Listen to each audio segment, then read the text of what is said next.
Hi everyone on my YouTube channel. This is David Easterbrook here. Many people ask, do I have a favorite bonsai? Well, I have a lot of favorites. You know, there's so many different things you can appreciate about a bonsai, but this one here is one of my most iconic bonsai. It's been exhibited in the U.S. National Exhibition, and many other exhibitions. So it is quite a famous tree, and yes, it is one of my favorites. Why is it one of my favorites? Probably because of, it's not the style, but it's the massive trunk and the movement of that trunk as it comes out of the ground and rises upwards, and then the apex comes back over the root system. But what is amazing is the branches are so delicate and the way they flow downwards and create such a delicate contrast to this thick, massive trunk. You almost think that the tree is going to fly away on you, which is a pretty amazing thing for an old bonsai. Okay, now, how did I create this tree? When I collected it, it was actually probably about 15 feet high, over 5 meters, okay? And the top of it was actually here. The tree was tilted in another direction. So I cut off the top and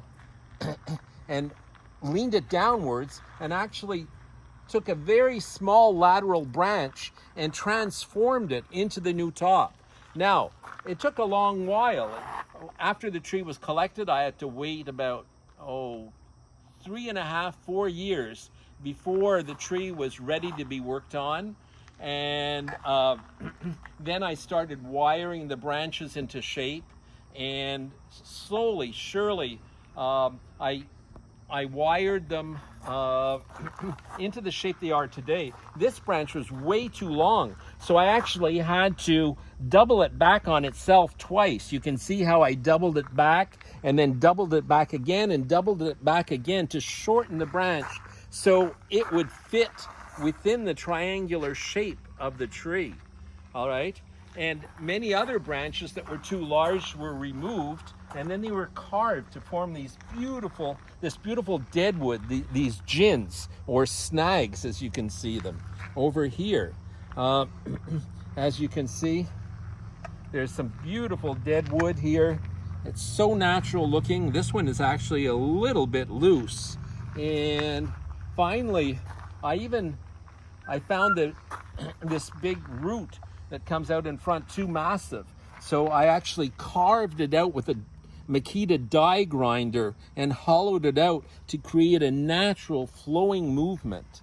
Once the tree was completed, then I chose this beautiful tokoname pot made by one of the top master ceramic artists in Tokoname, and put it in this pot. And the color of the pot and the simplicity of this very classic rectangular pot brings out the very masculine, very the simplicity of the tree, the austerity of the tree.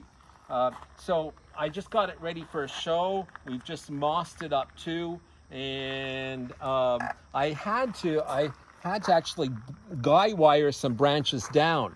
So you'll see over here, the top's been brought down to fill an empty space, and over here in the back, I brought this branch down because this branch died this year and there was too much of an empty space. So I actually guy wired this branch down here to fill in some of this empty space here.